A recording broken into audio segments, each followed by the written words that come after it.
How are you doing, you wonderful nerds? Scott here for another episode of Tales from the Comments. We haven't done one of these in a while, so here's a cat, just to make up for it.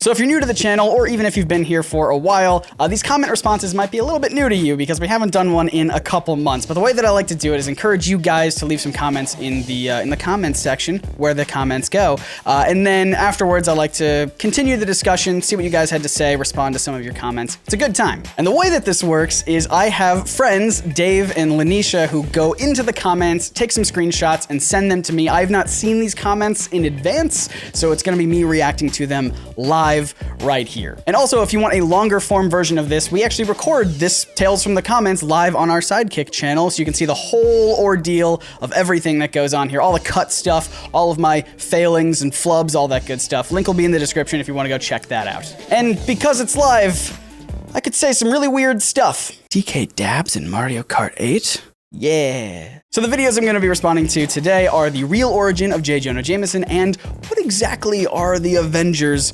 avenging. If you haven't seen either of those videos, there will be links in the description down below as well as at the end of this video. But let's just jump right into it. So the first comments come from the video about the real origin of Jonah Jameson. Was he inspired by Frederick Wortham secretly, or was he just a Stan Lee self-parody? Let's see what you guys had to say. I almost had that. Let's see what you guys had to say. So the first comment we have comes from Sprinkles Sunday, who asks, would you ever make a video about the ethics of Peter Parker taking pictures of himself as Spider-Man for profit? I remember reading about how something like that was journalistically underhanded. What would your take be on that? That's a really interesting idea. I never really thought about it before, but yeah, I would absolutely love to tackle a video about that. That sounds right up my alley. First of all, I'd want to ask if that's even legal. I feel like it's probably legal. It's just a little bit misleading and yeah, like you said, journalistically underhanded. But yeah, ethically, we've got a lot of people here on the live chat saying that it's an easy way to make money as a superhero when you don't get paid. But like, do superheroes need to get paid? Does that kind of undercut the whole value of being selfless, of you know, just taking on the responsibility of being a superhero without expecting anything in return? I don't really know. This is a really, really, really good question. I just want to leave it up to the comments, I guess, below. I'm just kind of thinking out loud and I don't really have an answer quite yet, but I definitely want to tackle this in a video. Let me know if you want me to talk about this in a video. So you say it's the same as selling a self-portrait. The difference between that is, and what Spider-Man's doing is, when you sell a self-portrait, people know that it's you. Whereas Spider-Man is saying, it's not me, but here's a picture of that thing you want, and I'll just sell it to you. Yeah, it is kind of exploitative, I think. And I know it's really early in the video, but this sparked a really great conversation in the live chat, so I want to go ahead and give you this week's NerdSync No Prize right out of the gate. I know we have a lot of other comments to get to, but I feel like this one's pretty solid. Moving on to the next comment, Guy Incognito says, just as far as the official answer goes, I wonder if Stan didn't necessarily base Jameson on himself, but rather Steve Ditko sought some retribution and created a character to mock Stan, or at least make himself feel better about the Marvel Comics method. I mean, we're speculating here. I have no idea if this is actually what really happened. I don't know if we ever will know what really was the inspiration for Jonah Jameson, but I think that this idea is very funny. That's all I have to say about this comment, really. It's just kind of, it's just funny that someone theoretically like Steve Ditko could create the character out of frustration that Stan Lee kept taking credit. So he created a character that was very tyrannical, the tyrannical editor of a publication. And then in response, Stan Lee was like, yes, it was me. And I came up with that idea.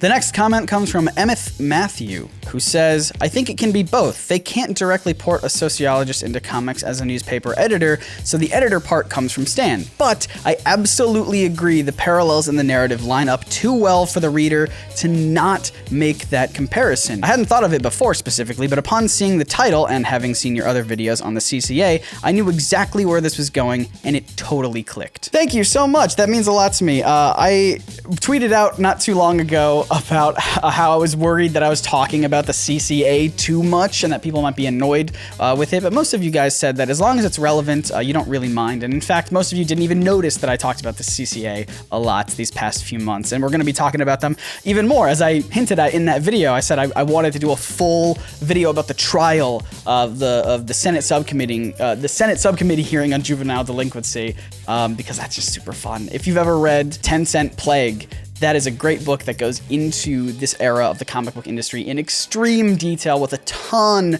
of great anecdotes and just very delightful stories, both delightfully fun and sad. So, I mean, there's so much information about this era, about the CCA, about Wortham, about all of it. Comic book censorship, comic book control, if you will, that it's hard not to talk about it. It's hard for me not to want to talk about it. So I'm glad that even though you saw where the video was going, that you still wanted to watch it and that you still thought it was interesting. I appreciate that. Maple Samurai, it's a pretty long comment, so I don't want to read it verbatim, but I will leave it here on the screen for you guys to read. They basically talk about how there was a comic book way before Amazing Fantasy 15 that Stan Lee did, kind of depicting another Wortham-esque character who would barge into a comic book creator office and stop them from publishing stuff. Very much like spouting the same kind of stuff that Wortham would say in real life, but in the comic book, and it turns out that that guy is a mental patient. So kind of like throwing jabs at Wortham. This is something that I did find in my research when I was going through the book where I got a lot of this information from. It's called Web Spinning Heroics, Critical Essays on the History and Meaning of Spider-Man. I referenced it in the JJJ video, but I just wanted to talk about this specific concept because I'm glad you brought it up. It's really, really interesting. So apparently 10 years before Amazing Fantasy 15, in 1953, there was a story in Suspense number 29. In it, a troubled, vindictive man attacks a comics editor, demanding the cessation of all comics publications. Quote, "But I don't like your stories. You can't make me like them," he growls. The man gets taken away, and the reasonable editor goes home to tell his young daughter about the time someone stormed the offices to try and stop publishing fairy tales. So it's very much a clear jab at Wortham in there. A little less subtle than J. Jonah Jameson. Really great comment. Thanks for bringing that up. I'm glad I got to talk about it. Now let's move on to the video about what exactly are the Avengers avenging. It was a really quick video. It was a part of a big, super massive crossover event with a ton of other nerdy channels that made really great stuff. So if you haven't seen those, please do. They're really great people. But let's see what you guys had to say. The first comment comes from Timothy McLean. Avengers makes some amount of sense considering the typical superhero plot structure. The heroes don't go out and defend the world. The villains go out and harm it, and the heroes have to react to them. Yeah, so this is a pretty common thought that we had in the comments. People saying that like Avengers are reacting, the word avenge as a reactive act instead of a proactive one. Something I actually cut out of the video was talking about how when heroes try to be proactive, that's when we get into a lot of murky gray areas, and it creates a lot of things like Ultron in the movies, right? Trying to be this suit of armor around the world, or the Project Insight from Winter Soldier, trying to take down the bad guys before they do any harm. There was also, in the comic books, Civil War II is a really good recent example of heroes trying to proactively protect the world, and so you kind of get into some ethical territory. It's almost like, you know, having to let the villains attack first so that you have kind of justification to act and avenge, if you will. So yeah, I think it definitely makes sense, but it does unfortunately sound like they have to wait around for like people to die or get hurt before they're like, all right, now we can go act. Steve Hagen, or Hagen, says, ooh, does this explain Stark's position in Civil War II? If you stop crimes before they happen, you're not really avenging anything. You can't preemptively avenge a grievance that hasn't happened yet. By the way, your shirt and tie combo is pretty awesome. Thank you for the comments on the shirt and tie combo. I'm a little bit more relaxed today. I'm doing the like the Ed from Ed, Ed, and Eddie look. But yeah, I think as we were talking about earlier, it definitely connects with the idea of Civil War II. I know a lot of people in the chat, as soon as I brought it up, were like, Civil War II sucks! But at least it was a good idea.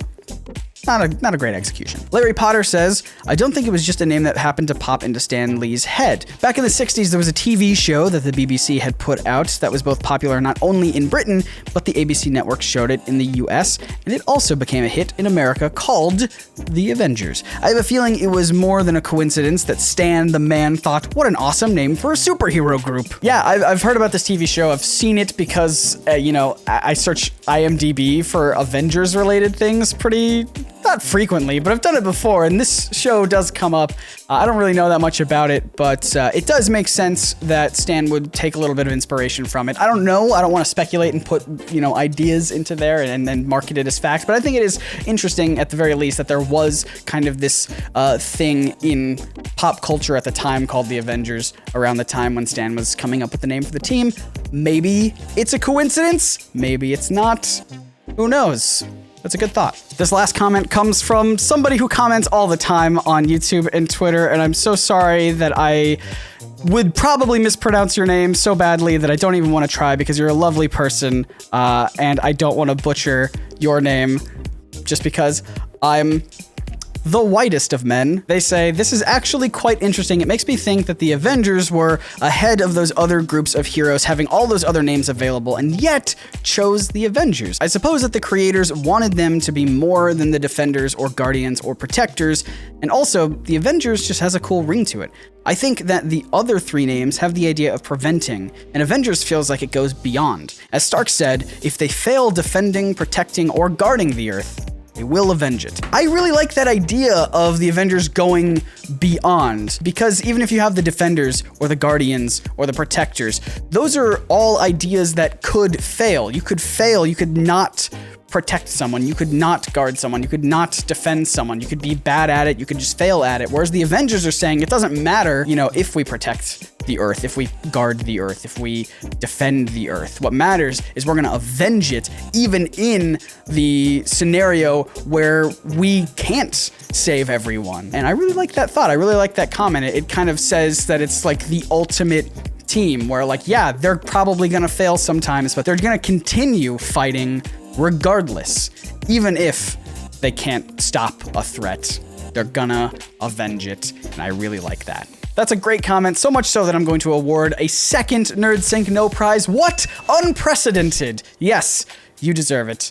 You're awesome. Thank you so much for leaving all of your thoughts, all of your ideas, all of your questions and criticisms. I love them all. And I love you. Once again, if you want to watch these live streams as they happen, as I go over the comments, you want to see me repeat a bunch of stuff and see all the stuff that I edited out, you can go to the NerdSync Sidekick channel. I'll have it linked in the description below so you can check it out. We just passed 5,000 subscribers over there, which is pretty awesome considering I rarely plug it at all. So this is my big official plug of the channel. Go subscribe, NerdSync Sidekick. A lot of fun stuff over here. A lot of live streams. And of course, if you haven't seen those two videos, you can click right here to see the one about the real origin of Jonah Jameson, or you can click right down here to see what are the Avengers actually avenging. And of course, hit that big sexy subscribe button so you don't miss any new videos here. But until next time, my name is Scott, reminding you to read between the panels and grow smarter through comics. See ya.